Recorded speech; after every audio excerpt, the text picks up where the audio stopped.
YouTube channel. Today we're at the 1 mile D-shaped oval at Rockingham Speedway. Recently, $12 million in renovation were completed at the track. These renovations included the installation of new timing loops, the installation of a safer barrier, and new caution lights.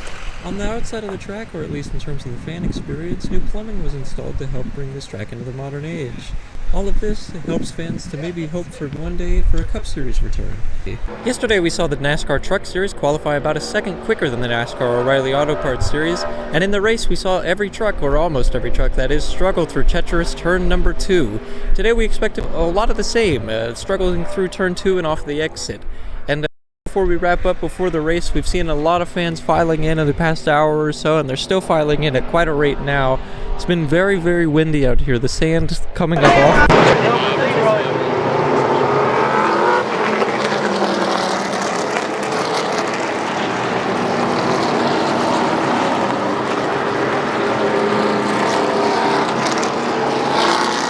Of lap number 59, just 4 laps from the halfway mark at our break. A shootout to the midpoint of this race.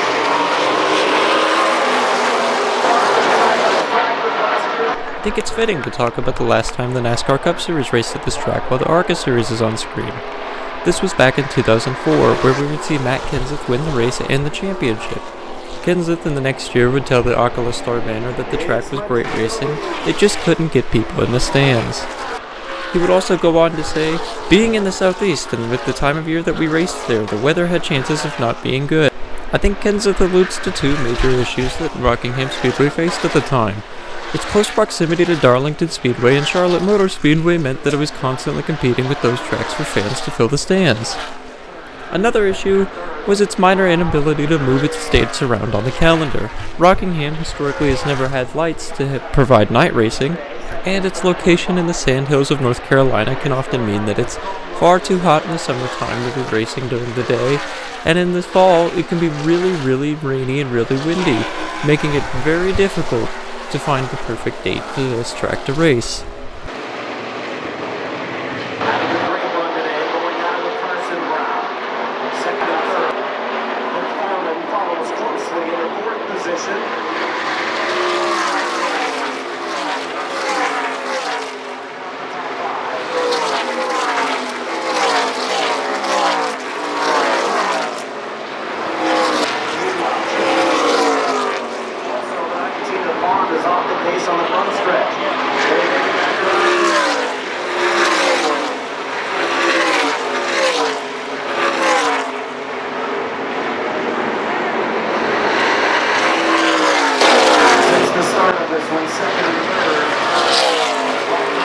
I just wanted to shout out Destiny Spurlock yet again. She was unfortunately black flagged for an issue regarding her window net. Unfortunately, this is just a side effect of racing, and we know that she's going to press on strong. She was battling hard against the number 0 of George Siciliano, just as she did last week at ARCA's Hickory event. We see a very tenacious driver in the 66, both weeks that we've seen her so far. Cletus McFarland, world-famous YouTuber, would have his highest finish in the stock cars with a 4th place finish. He would go on to celebrate just like it was a race win, and the crowd was loving it all the way through. Everyone's heads were turned as he would pass by on the front straight, and nearly everyone was clapping and applauding as he celebrated at the end of the race. Top 2.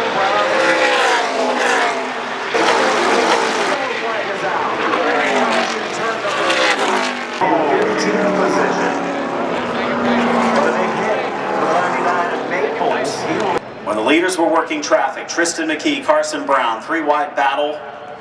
Brown momentarily looked like he was going to take the lead away as they worked the traffic on the backstretch. Lots of drama building up over the final 12 laps coming your way at Rockingham Speedway.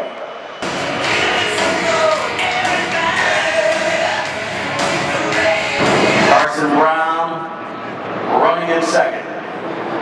Isaac Kitzmiller, strong run today in third. Max Reed, you see him go to the outside.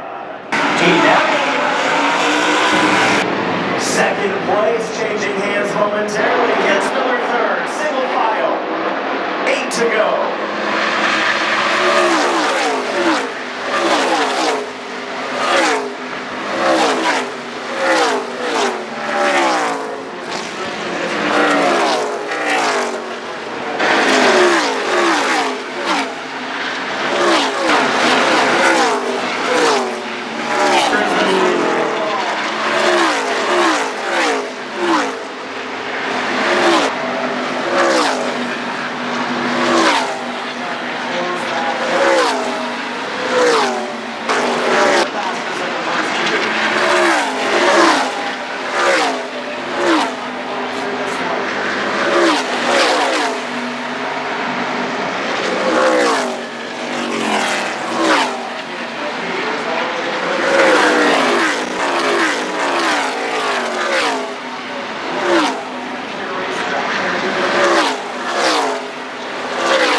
Tristan McKee, winning at Hickory last week. Did not have a dominant car a week ago, just stole it in the end with a pretty good race car. Tristan McKee in the 77 would lead wire to wire and would win the race.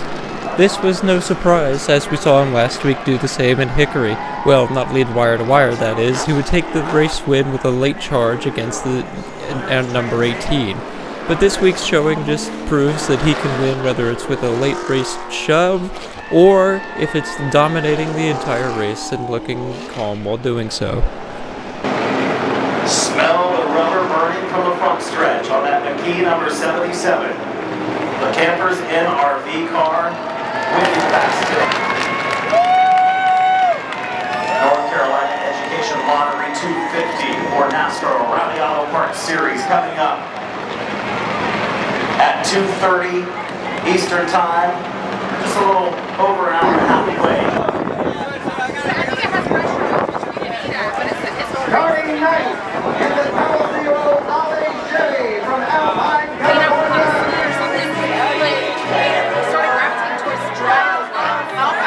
Greatest nation on the planet of Earth. One more time, race fans. Let's give them a rocking hand thank you to our military heroes and their families for the ride if you're able. And remove your hats. And let's hear it for Julian Golden and the Bullseye Flight Team for today's Flyers.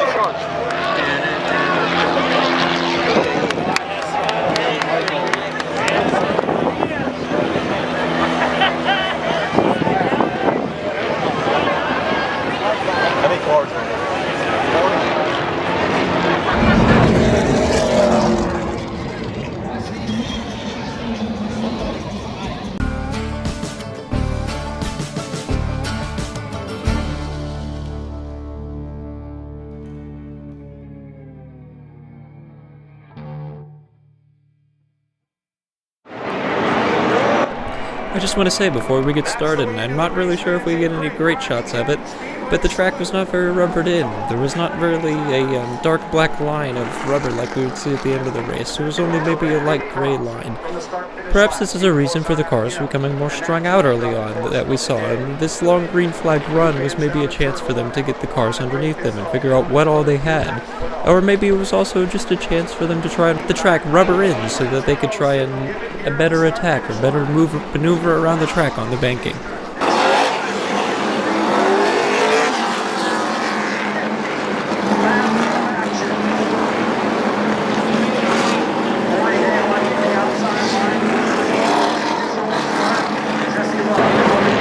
In row number 3, alongside, field attention starting to build as the field now making its way over into turns 3 and 4. Now under the control of Corey Day and Jesse Love as we come to the start zone, folks. It is time to rock.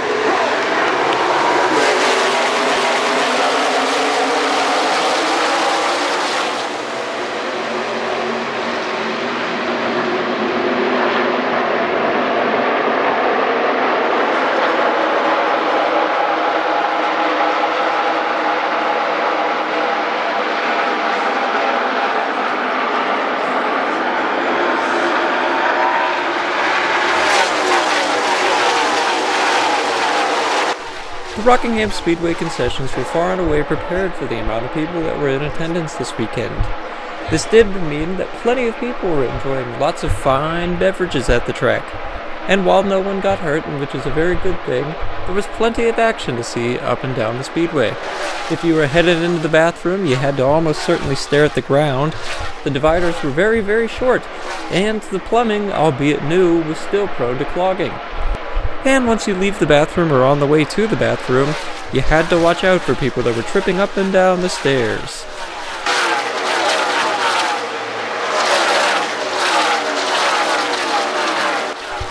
We were seated in a large group of probably 16 to 18 people that had all traveled together via RV.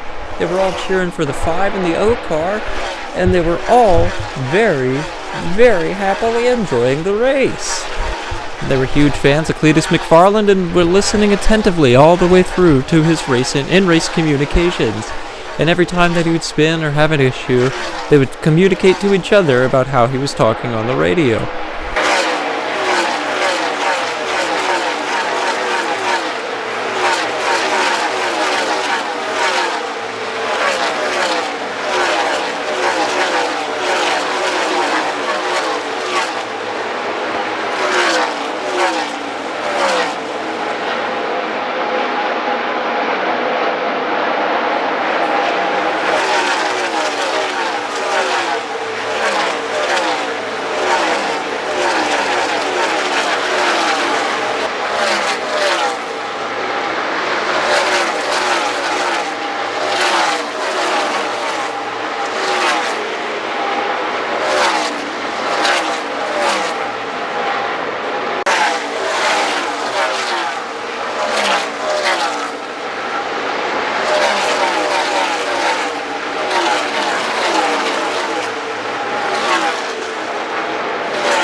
Stage 1. Today's stage lengths, lap 60. Everybody looks like they're going to make their way down for the first scheduled Pit stops in racing is something that we've become accustomed to seeing in the National League, but for short tracks it's not all that common. So while we were here at this track, I made it a point to try and capture as much of the pit stops as I could. It was particularly great that the O'Reilly series still uses 5 lugs on their wheels, and it's also fun to see the fuelers maneuver around with the heavy fuel cans.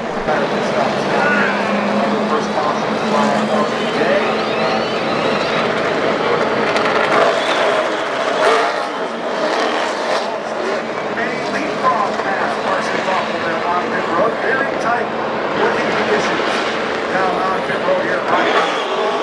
Things sort themselves out now in turns 1 and 2. We'll recap the field next time we come around. A couple of drivers staying out on the racetrack. Looks like Taylor Gray.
Rather amusingly, towards the end of the race, a begruntled fan decided to throw a rather large Dos Equis can onto the track as a show of perhaps appreciation or maybe disappreciation to some of the drivers in the field.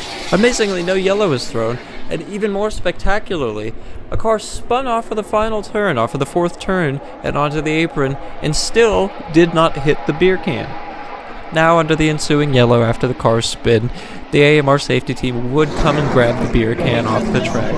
This temporary obstacle was no longer in play.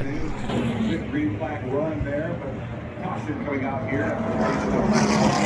65. No contact.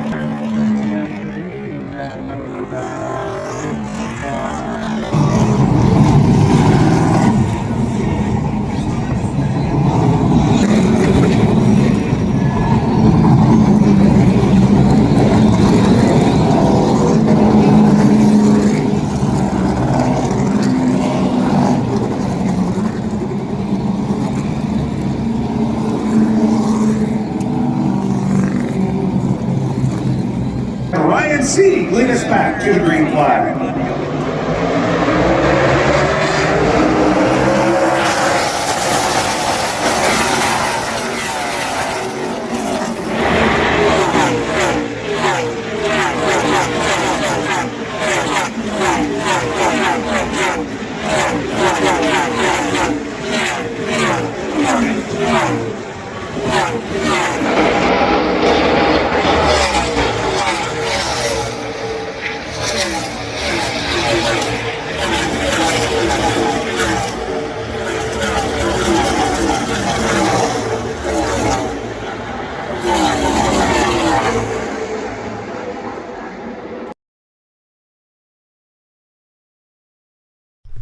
The number 17 pole sitter Corey Day would dominate nearly all of the race, sweeping the stages, until a late race caution would shuffle up the order of the field with some late race pit stop calls, bringing the number 18 William Zawalich to the front of the field for a chance at the win. By this time we were also seeing another crowd favorite, Justin Allgaier, marching towards the front. He was passing or contending with the 00, and even at one point was contending with William Zawalich for the lead. Unfortunately, however, luck was not on his side, and he was not able to complete 3 wins in a row this weekend.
see a little bit off on tire strategy here today, so he was trapped behind the pace car.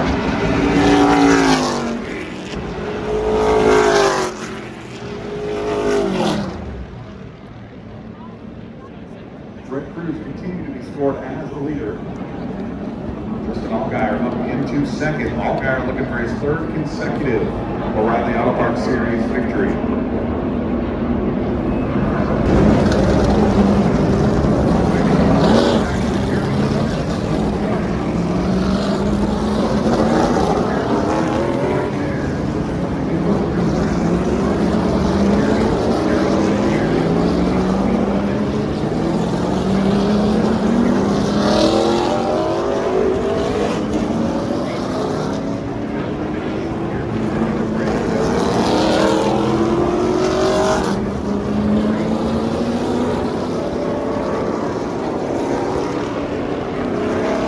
Pit road, Red Cruz, Justin Allgaier leading us back to the restart zone. Green flag back in the air.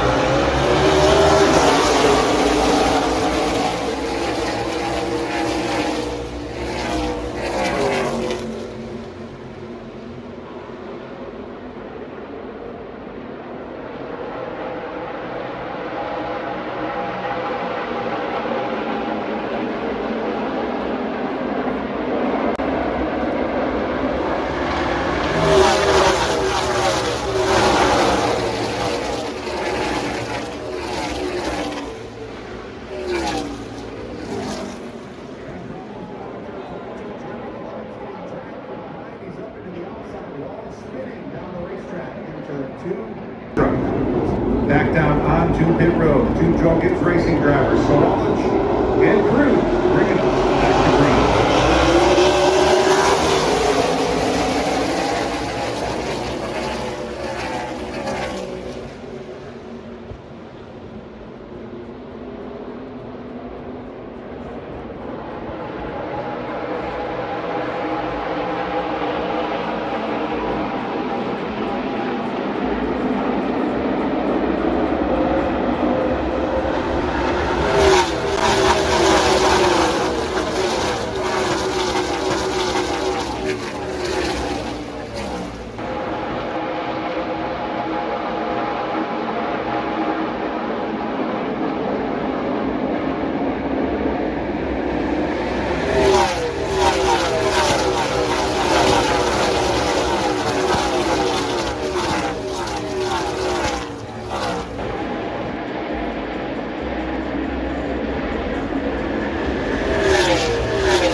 While I was sitting in the stands, I started to think to myself that Rockingham is a little bit like a short track, just at 1.5 mile intermediate oval speeds. What I exactly mean by that is the high bank nature of the track combined with its short mile length makes it very tricky to tame.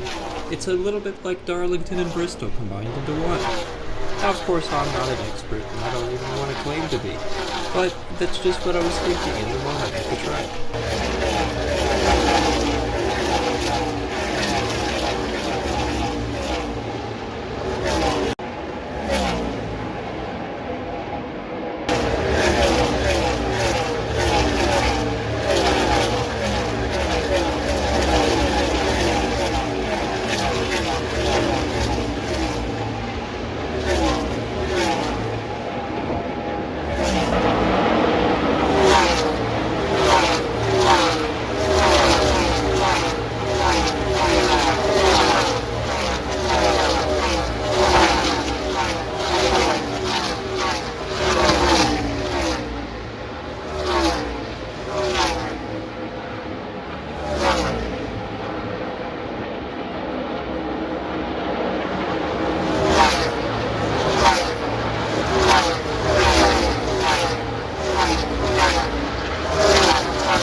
Towards the end of the race, with Williams and Wallace at the front of the pack and looking strong to secure the win, I decided to go back to the fence and grab some fence shots. While there, I witnessed something that I had almost never seen before. In front of the actual catch fence from the fan side, there's a little smaller fence to prevent fans from getting closer to the catch fence. For a shirtless fan had decided to hop this fence, the fan fence, and get close to the catch fence to try and get a better view of the cars. Now, at a place like Bowman Gray Stadium or even Hickory Motor Speedway, this may be no problem. But this was Rockingham, and this was the big league. 3 badge-wearing police officers decided to run on over and tell the man that he was indeed trespassing at this point. And I caught this all on film, of course. What I expected to be an arrest turned into the man hurriedly climbing back into the stand, and the police officer pointing and yelling and saying probably something to the effect of, "Don't do that again.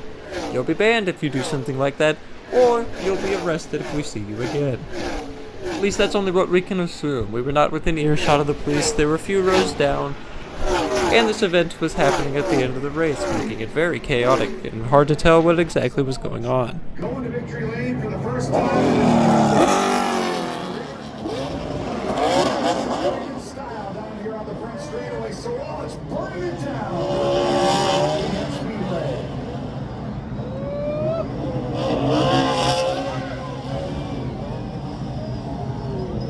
First ever career series victory for William Sawalich. Holding off his Joe Gibbs racing teammate Brandon Jones coming up in second. Leading series champion Justin Ruth and Carson Quapple rounding out the top 5. William Sawalich with the impressive smoke show down here on the start-finish line. And we will send it down trackside. Just be as efficient as you could getting through that to hold off the 20. Well, funny enough, lap traffic took me out last year, so kind of running through my head a little bit. Everything's fine. Congratulations. William Sawalich, a winner at last in the NASCAR Rally Auto Parts Series.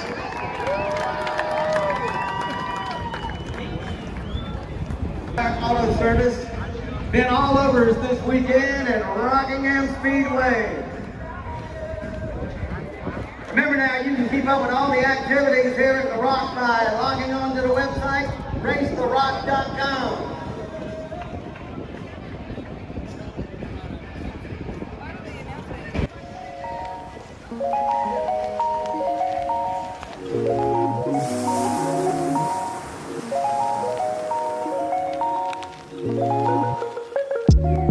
All in all, the weekend was very hot. It felt probably closer to 90 degrees in the stands with the packed fans and the aluminum benches with the solar cooker effect.